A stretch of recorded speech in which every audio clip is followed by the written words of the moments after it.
Hello everyone, I'm Brian. Today I'm reacting to Why is Today's Youth Not Like Swami Vivekananda, Acharya Prashant. So it's going to be a two-parter because it's over an hour long and I have a feeling I'm going to speak for about an hour or two. Anyways, let's go ahead and get started.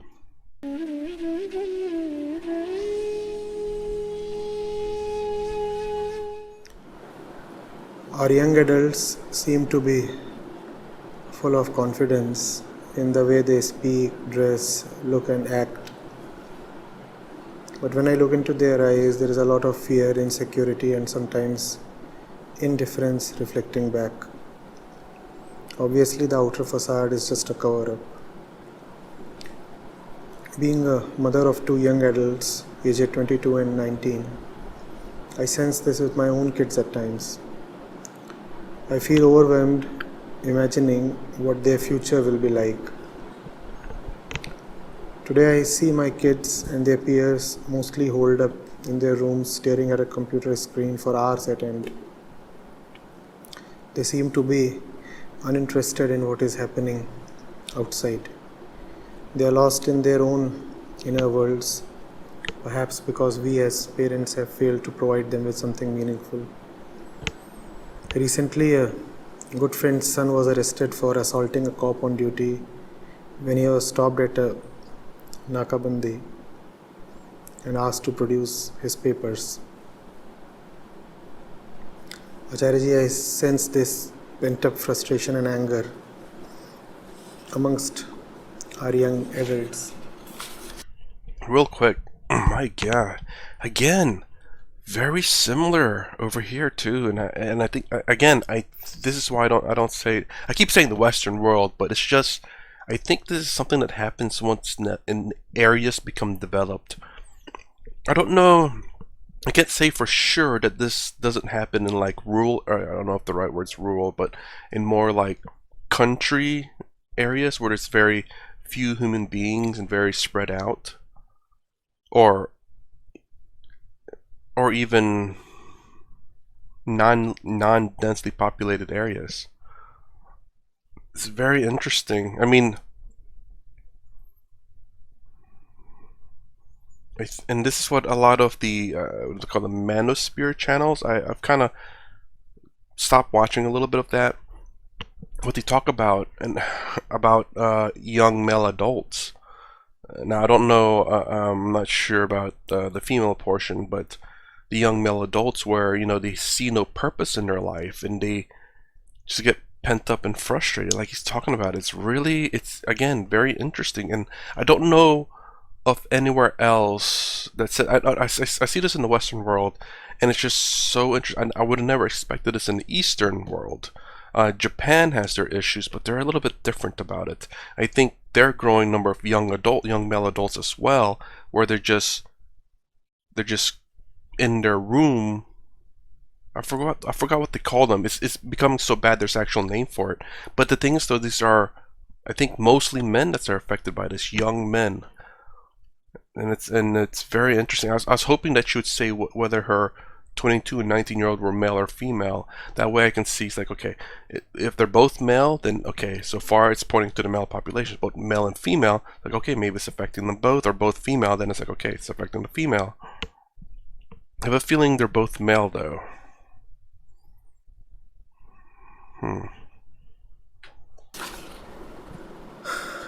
I feel a sense of helplessness because I too am frustrated at the current state of affairs. I can only imagine what they must be going through. Acharyaji, please can you talk a bit on our youth and how best to guide them? Thank you. Love and gratitude, Nimisha. Nimisha, are you surprised when you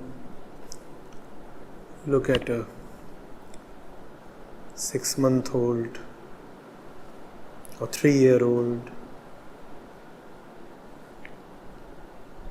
or 6-year-old and you find him eager for his food, comfort, security, entertainment, oblivious of all other worldly or otherworldly concerns. I'm sorry to pause it so quickly, but he just made me realize this. Whenever he said about, let me rewind that real quick. Of all other security, entertainment, Food, comfort, security. oblivious of all other worldly or otherworldly concerns. So what I was thinking of whenever he said that was, it's the fact that, again, I see this in the Western world, and I never thought about it until now. I've thought about it, but not in this way. That parents have babied their children for so long that anytime their child wants something, the parent will provide it without, in a sense, making their child work for it, you could say.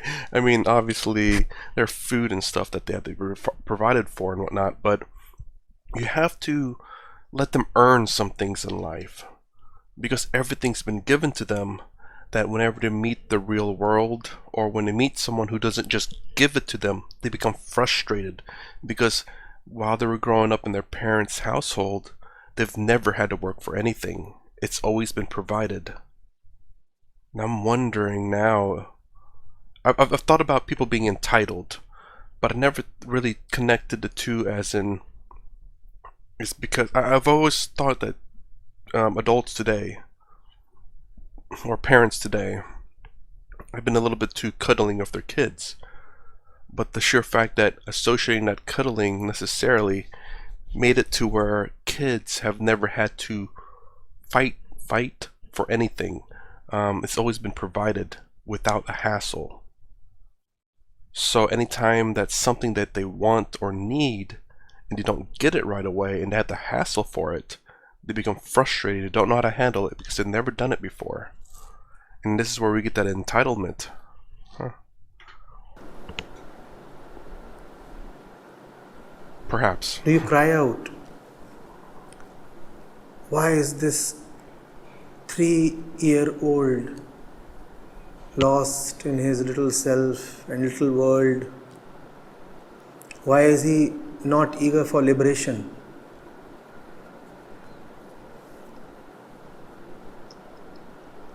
How many 3-year-olds have you found longing for liberation? Have you found that?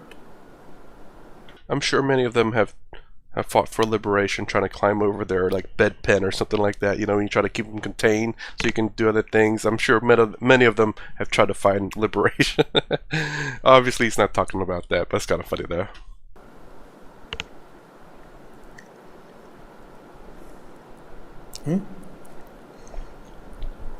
Not only do you not accuse the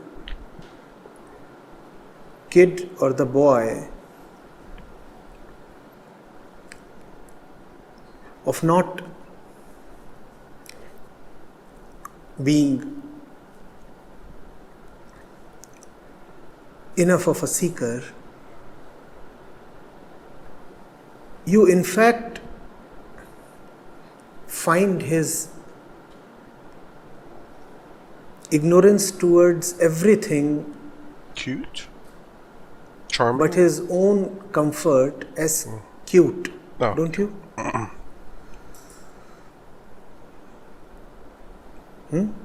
Yeah, because they're innocent. You find innocence very cute, and you want to protect that, generally speaking. But the problem is, if you overprotect them and they remain innocent until they come later on in life, then they don't know how to handle issues and problems. Something I've said before too, and again, something I didn't realize until later on in life, but Yeah, I have a feeling that's what it's going to go through, talk about, which is very true, though. It is a norm, and it is a very acceptable norm with us, is it not? 3-year-olds will be 3-year-olds. Similarly, do you feel worried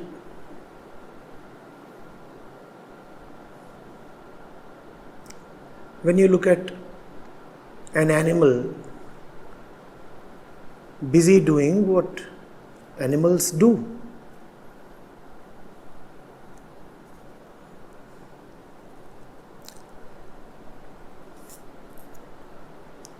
Does that look apocalyptic to you?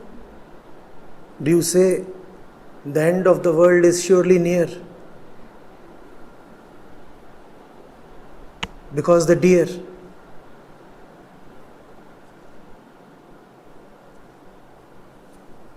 has no interest in the scriptures. Deers do what deers are supposed to do. 3-year-old human kids do what 3-year-olds are supposed to do. But when it comes to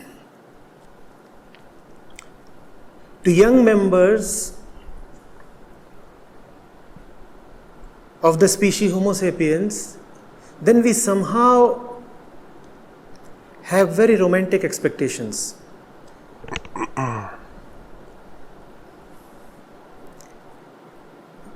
We mean to say that if a human being is young, he should naturally be full of light, eagerness to learn. Let's look at what all you expect from them.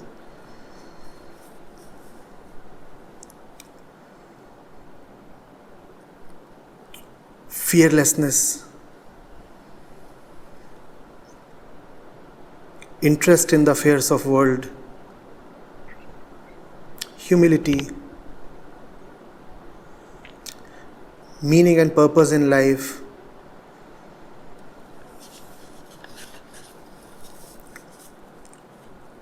I'm asking you, from where is this idealism coming? Why do you expect these things from young human beings in the first place?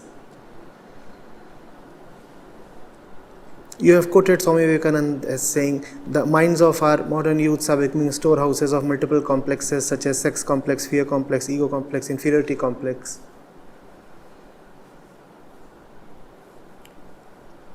Hidden in your eagerness is an image, an ideal.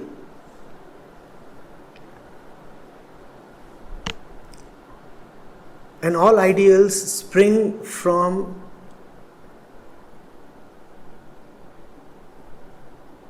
an obliviousness to the fact.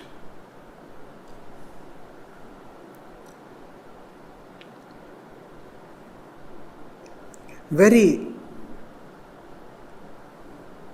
ideally, you are assuming and desiring that a young person should be free of the complexes and compulsions of sex, fear, ego, and comparison. Why must it be like that? What entitles you to think and demand that just by virtue of having attained a certain age, a human being should be free of sex, fear, ego, inferiority,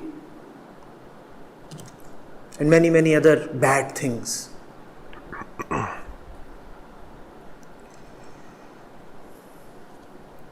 You look at a Swami Vivekananda and then you want the others to be like that. But a Swami Vivekananda is not normal. He is an aberration. He is a great exception.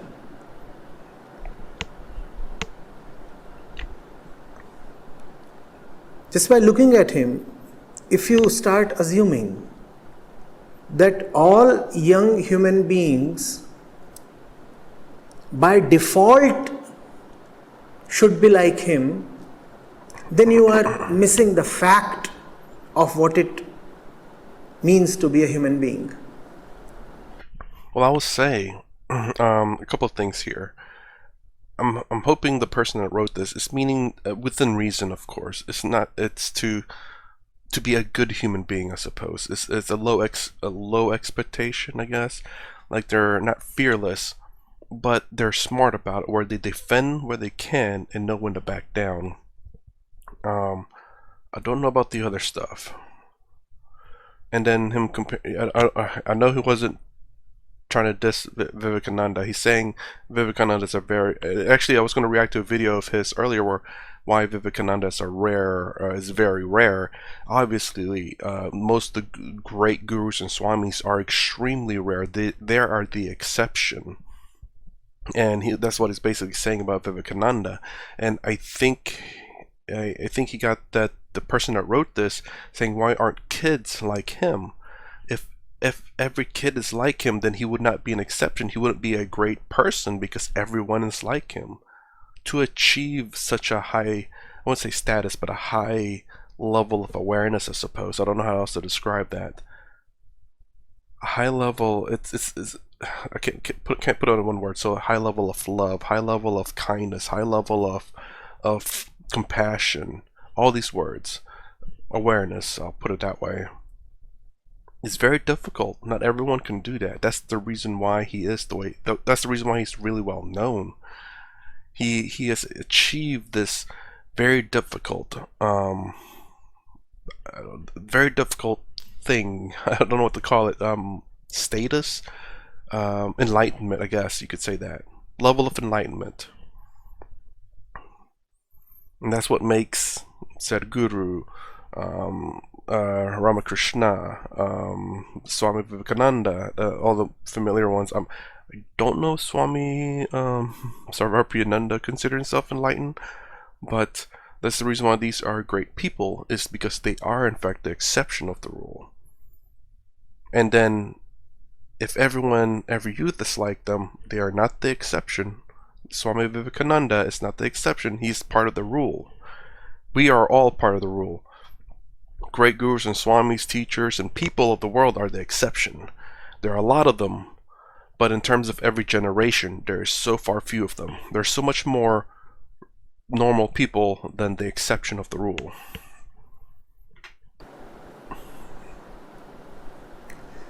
Look at the life cycle of the ordinary human being.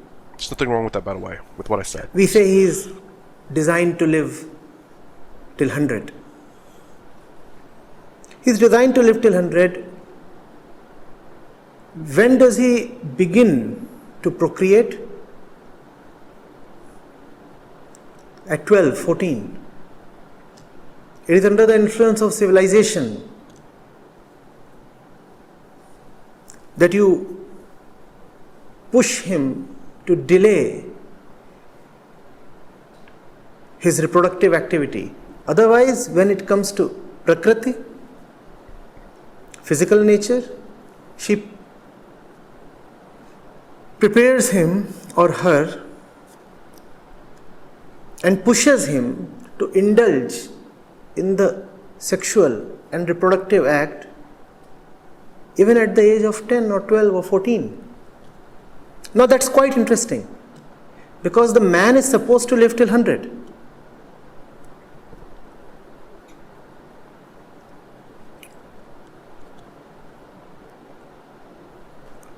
Real quick, there's nothing wrong with being the normal human being. That's just everyone. Exceptions are very rare. If you try to be an exception, you're going to be very disappointed. If you become an exception just because of who you are, that's kind of, I don't know how else to describe that other than the fact that it's kind of like people who obtain moksha, liberation, just by being who they are. Instead of trying to do something, do this, do that, do this, I must follow this book, must do the steps, every day do this and that.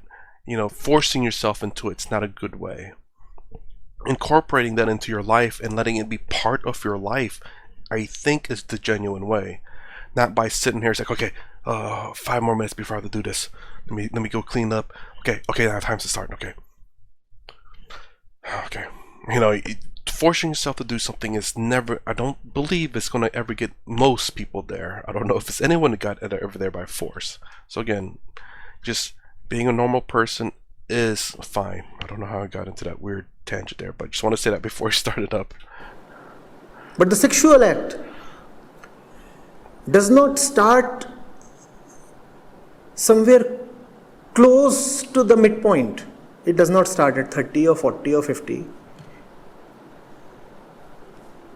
In fact, even before one reaches midway, the sexual act actually starts tapering off. If 100 is how long one is supposed to live, then by 50, the sexual zeal has mostly diminished. It is at its peak not when you are 40 or 50 or 60, but when you are just 15 or 20. What does it tell you about this so-called glorious period called youth? Has Prakriti prepared you for greatness? Greatness in the likes of Swami Vivekananda is a great exception. Prakriti does not prepare you for greatness. Prakriti prepares you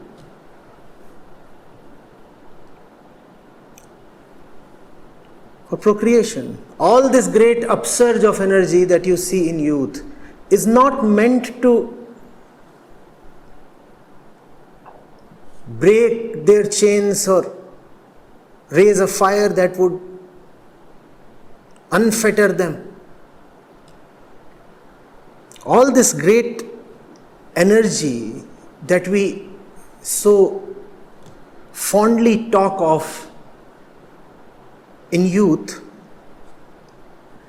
is actually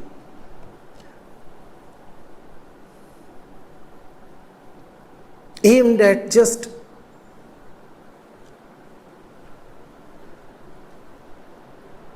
furtherance of the Prakritic motives. So first of all, let's keep our expectations in check.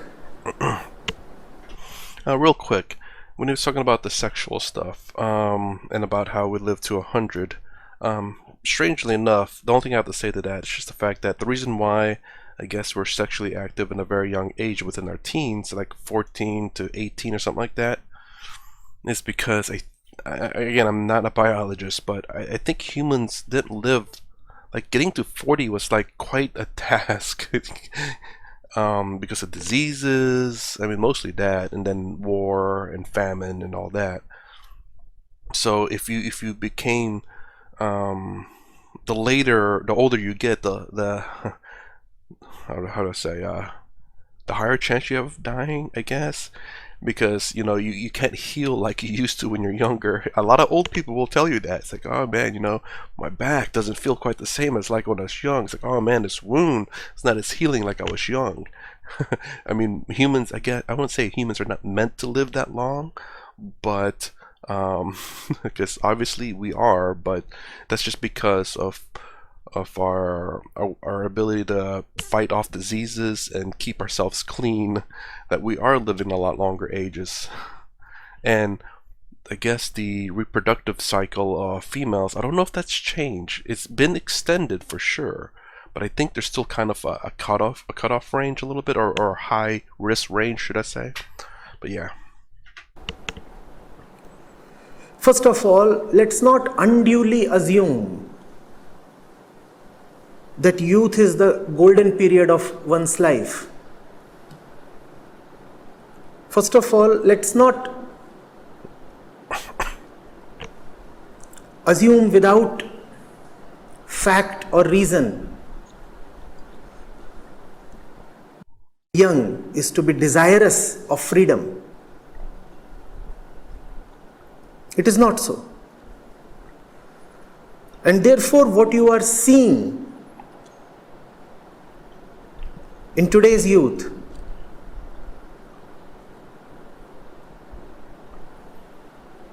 is just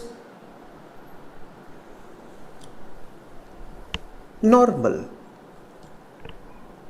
The new normal. In worldly language, natural.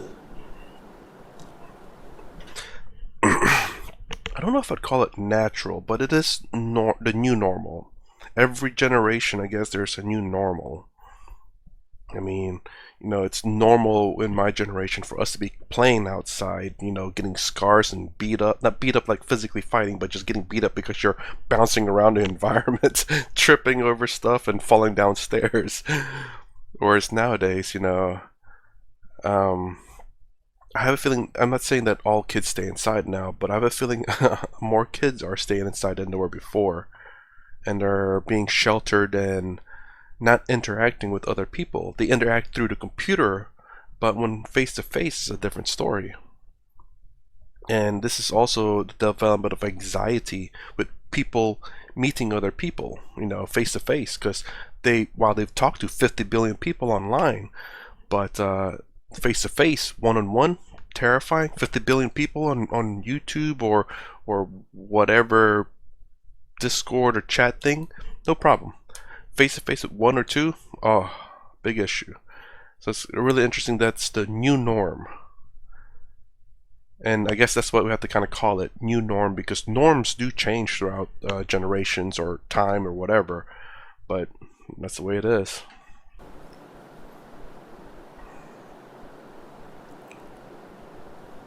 The boy has reached 20. What is he supposed to do?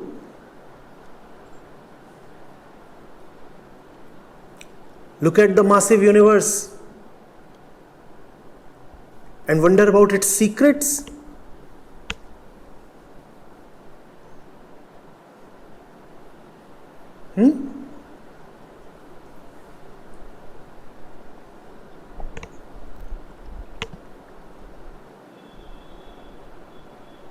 Think about how insignificant he is in the greater order of things.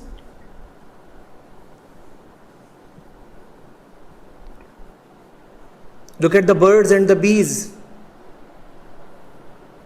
and say, oh, all this is but Maya. Do you see that in animals? Do you see that in kids? Then why do you expect that the youth would magically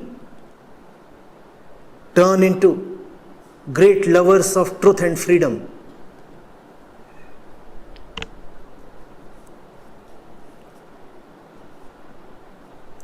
You are saying, oh, the youth are so full of sex, fear, ego, and inferiority. Do you equally lament it when you see that the kids and the old ones are full of sex, ego, fear, and inferiority or superiority? No, you don't lament it then. I have not heard anybody come and say, sir, all the octogenarians and the nanogenarians, they are so full of ego. They don't have the desire or energy for liberation. Neither have I heard somebody come to me and say, My Pintu is now 6 years old, but he has no yearning for God. But then it becomes quite strange. The fellow has no feeling for freedom when he is 6. And you don't find it odd. The fellow has no feeling for freedom when he is 60. That too you don't find odd. But when the fellow is 25, then you expect that somehow magically, just like Swami Vivekananda, he too will turn into an ideal seeker, renouncing everything, sacrificing everything for the sake of inner joy. Why would he do that? What is it about attaining a certain age in life that makes you think that one would be full of zeal and energy and compassion and great love for the truth? Nothing. Nimisha, 6 is 16, 16 is 26, 26 is 46, 46 is 86. Nothing changes. When you are 6, you behave as your DNA dictates you to behave at 6. When you are 26, you behave just as your DNA dictates you to behave at 26. And when you are 66, you behave just as your DNA dictates you to behave at 66. We are just another species of animals. Why do you forget that? Just because in between, once in a few centuries, you get somebody like Swami Vivekananda who seems to defy the Prakritic order, we start thinking too big of ourselves. So I don't know what the person that wrote this, I'm thinking he's maybe, again, I don't know the entire letter, but the way I'm seeing it is from what he read and how I think he understood it, it seems like this person wants grandeur things for his kids. I think within reason, that's fine. A lot of people are seeing that kids these days aren't, how do I say, they aren't motivated to do things. And I think it's okay to be concerned about that. You want your kids to be motivated to do something instead of just sit around the house. But then again, you know, there are YouTubers out there who play video games as jobs, so and react to videos and stuff. But yeah, I mean, it all depends. So I think the misconception is probably that the older generations needs to understand that times has changed. Again, the new norm, like I said, where you no longer need to necessarily go out to do things or to find a job or to do great things in life. I mean, Sadhguru could sit in one of his whatever place he lives at and do everything he needs to do from that one place. Put it out on the video on YouTube, live stream it, and everyone can follow along. He never has to leave there. But I don't think Sadhguru could do that. I think he loves nature too much, especially riding the motorcycle. But yeah, I mean, and I think that's what some of the older generations needs to understand, is that there's no longer a need to always go out to do something, to get a job, or to do something in general. And I think that's where probably the connection is missing between the younger generation and the older generation. But I think he may be driving a little bit too strong, as in, like, again, whoever wrote this wants great grandeur things to, you know, their kids to be greater than Swami Vivekananda or whatever, or equal to. But I think perhaps the person that's writing the letter, again, I didn't read it all. Perhaps it's just, again, showing a bit of a concern that, you know, they're not doing anything with their lives, and they're kind of just, I don't know how to describe it, like, laying around the house, I guess. We disrespect and undervalue Vivekananda so much that we feel that what he did was fairly Normal. normal, easy, and common. Yeah, no. We want that to be the norm. Yes, we do. We say, oh, if he could do it, why are the other youth not found doing it? And when they are not found doing it, then we regret and lament and complain. Real quick, actually, whenever he said that, it's like, did the adults that wrote the adult that wrote this in, or the adults that are thinking like this, have they become equal to Swami Vivekananda in terms of enlightenment or realization? I doubt it. But perhaps that's the parental nature in people, that they want their kids, generally speaking, the parents want their kids to do better than how they did. So maybe it's that. Do you see that it is based on an underestimation of what it means really to be a Swami Vivekananda? If we could really see that he was an utter genius,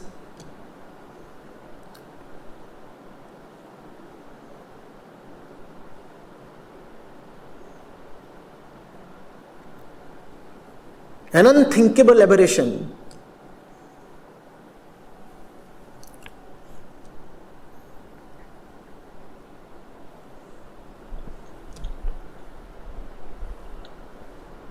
an Everest in a landscape crowded at best with plateaus, then we would not demand that every normal youth be free of fear and lust and ego and self-centeredness.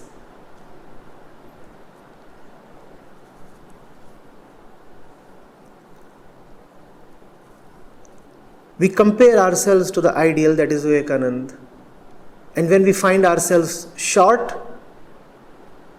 then we say, oh, the times are so bad. We are not even Vivekananda. You know, it really is Kali Yuga.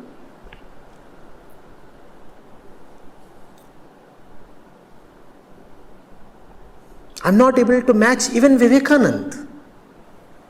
Excuse me, what did you just say?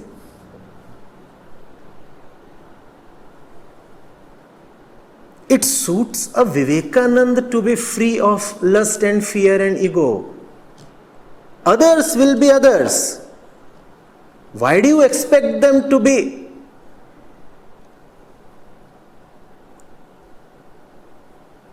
abnormal, if not paranormal? They are not supposed to be. In fact, if they act as if they are Vivekananda, then they would be putting up a facade, as most youth do.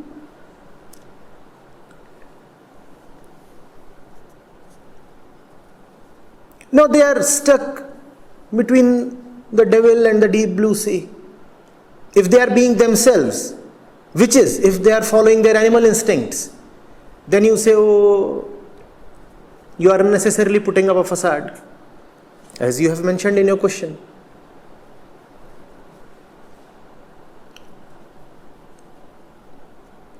Is it not so? Let's think over it. That if they try to act spiritual, then they are really putting up a facade.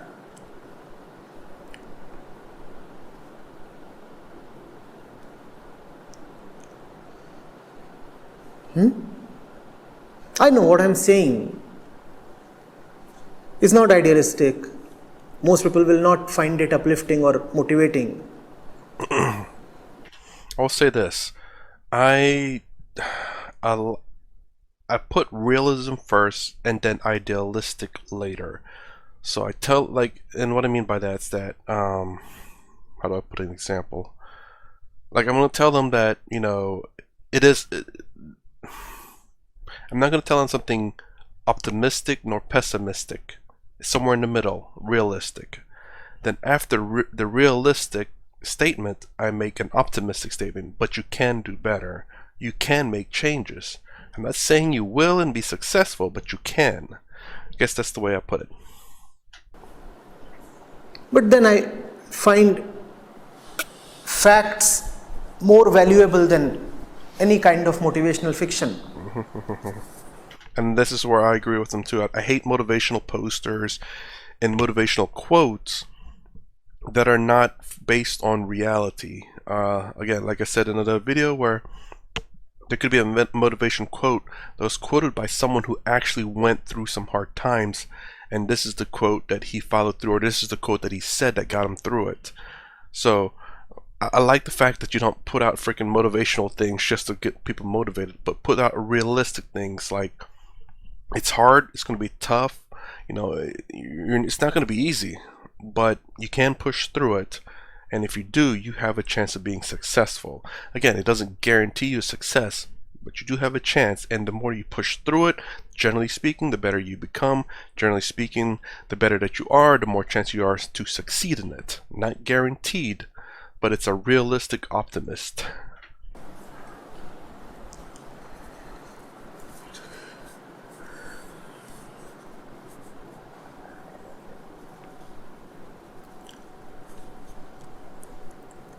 You are saying youth has pent up frustration and anger. And there is no dearth of literature and opinion that suggests that youth is angry and frustrated because there is no freedom in the world. Is that really so? Is the youth really clamoring for freedom?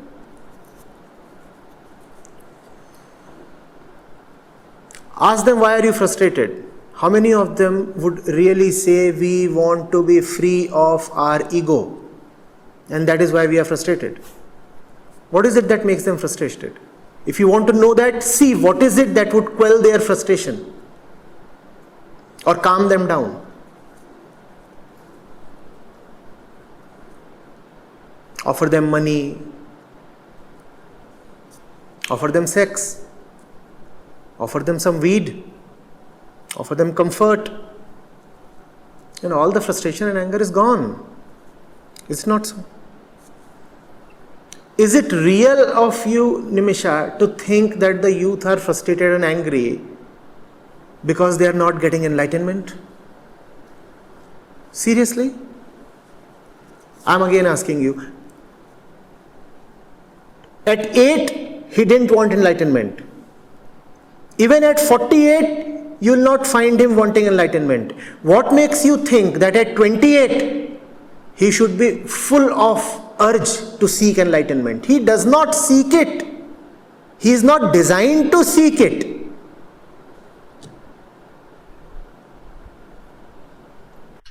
We are designed for survival and material happiness. We're also, in some sense, designed to make other people happy. Because, again, I quote back to what Swami Sarvapriyananda has quoted by a scientist about the 3 things that makes people happy. Buying things, very short happiness. Working, longer happiness.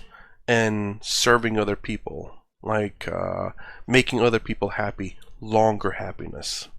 Then Swami Sarvapriyananda would add the 4th one, which is Atman, liberation, moksha, enlightenment, as the long-term happiness, longer than even serving other people, helping other people, whatever that may be.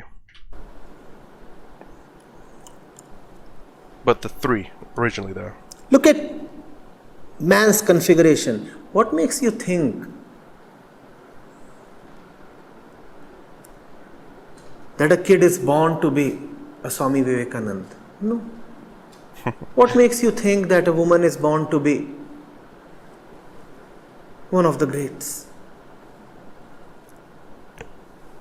a Mira or a Marie.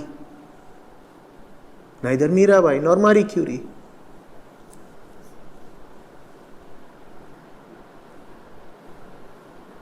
It's an imposition upon her if you constantly push her the Mira or Marie way.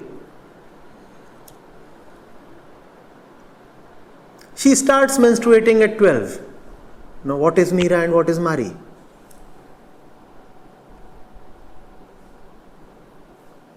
The boy starts masturbating at 14. What's Swami Vivekananda? And often you don't even have to teach him to masturbate. It comes to him in your language naturally. You don't have to teach it to him. Even if he's been living in a cave, he would learn to explore his body. Ain't lying. Why bring Swami Vivekananda into all this? He was a distant star.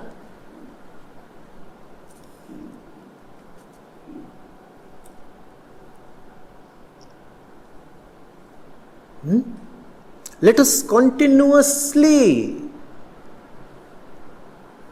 and steadfastly remember who we are.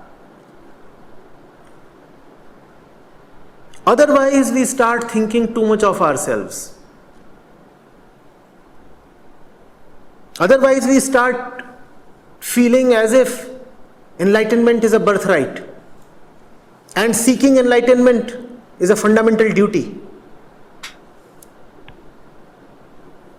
Neither is enlightenment a birthright, nor is a human being obliged in any way to seek freedom or liberation. Human beings are designed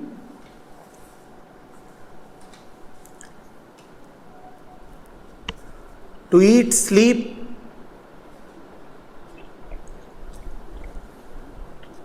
Procreate. have sex, and die.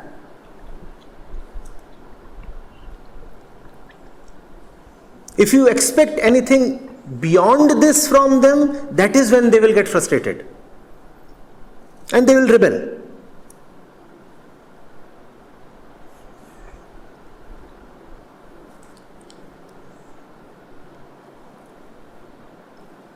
You know of the rebellious youth movement of the 60s and 70s, right? The counterculture.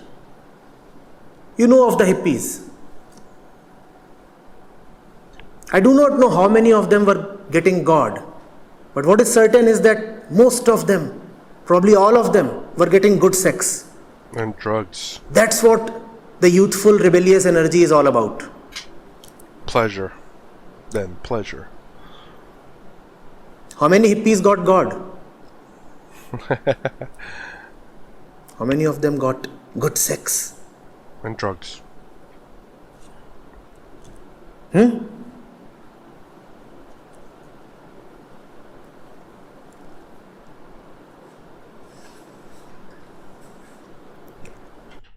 Let me know in the comments if you agree with that statement that humanity is built on essentially worldly things, and enlightenment is something else completely different. I think that's what he's kind of trying to say, that there's no obligation for humans to be enlightened, which is very much true.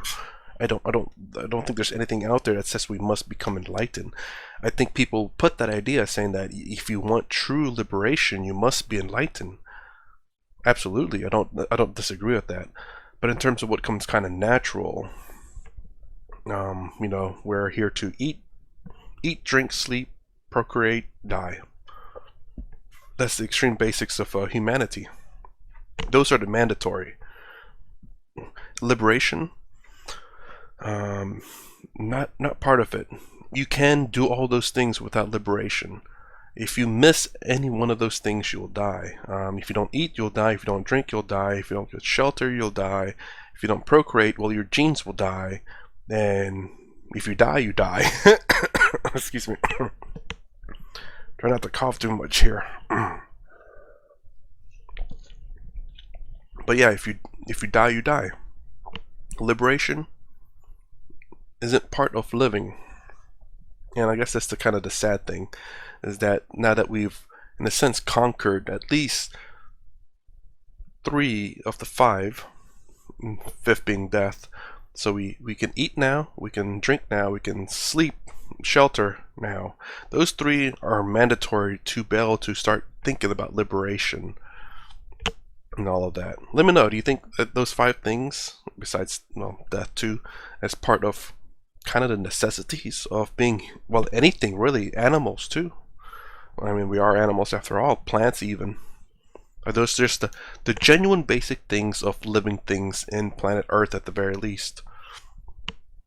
And liberation is being not a mandatory thing, but something optional that obviously I think everyone will agree that everyone should obtain, but again, not mandatory. If you make it mandatory, I think it becomes more difficult to obtain, because people are forcing themselves to do it instead of it being a natural process. Rare, utterly rare is a human being of any age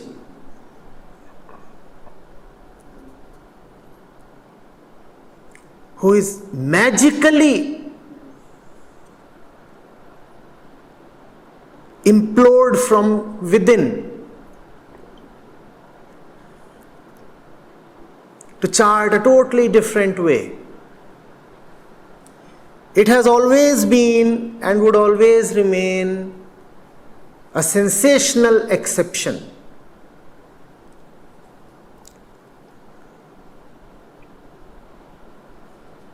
The others will continue to do what they are designed to do.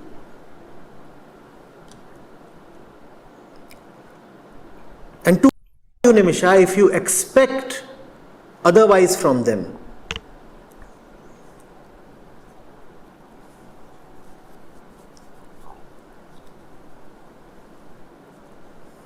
it's almost like crying in despair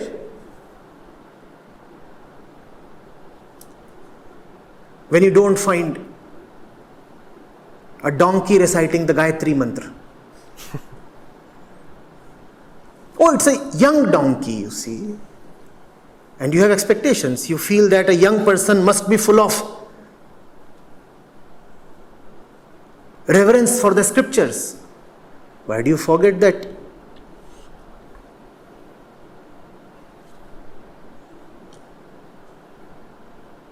youth is just another period of the life cycle?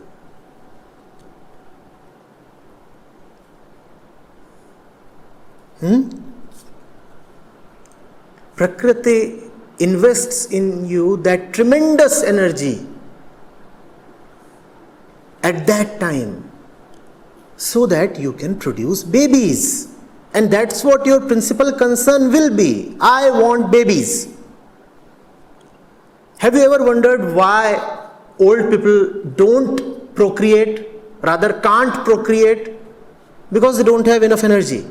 And Prakriti says, bringing up a baby, raising a kid requires a lot of physical energy. So it is not a coincidence that you exhibit the peak of your reproductive activity, sexual activity, when it is coinciding with the peak of your energy levels. Don't you see the coincidence?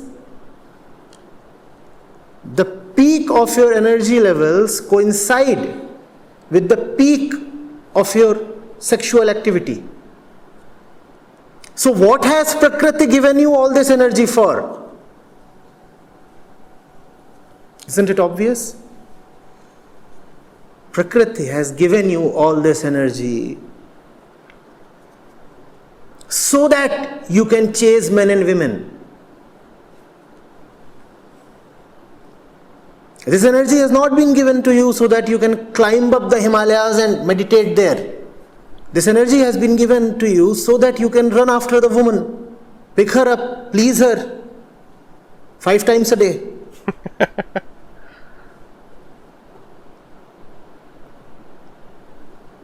When you look at Swami Vivekananda, you feel, oh, the energy is there so that the fellow can crisscross the country on feet, raise awareness among the masses, exhort them towards freedom. No. Look at the chimps, our cousins. And you will realize what all this energy is for. What does a chimpanzee use his youthful energy for? He uses that energy to beat down the other male chimpanzees and secure the most fertile females among the lot. That's why we have all this energy. Let's lower the expectations a little. Okay, I'm going to pause right there actually, because it's becoming about an hour long. I talked quite a lot in this one. So, I mean, yeah, we are at some point where obviously down to our baser instincts for sure. And much like, I guess in terms of how like the comment was said, that Western worlds has made the exterior better, and then Eastern world made interior better. It's not quite the right comment, but the fact is that if you want to be successful externally, you look to the Western world. If you want to be successful internally, you look at the Eastern world. These are the two things that we obviously have gained as we evolved. You know, no other animals has really developed the surroundings like we have, the houses and apartments and all that. And also, the other animals haven't looked inwards in terms of self-reflection and all of that, and self-awareness.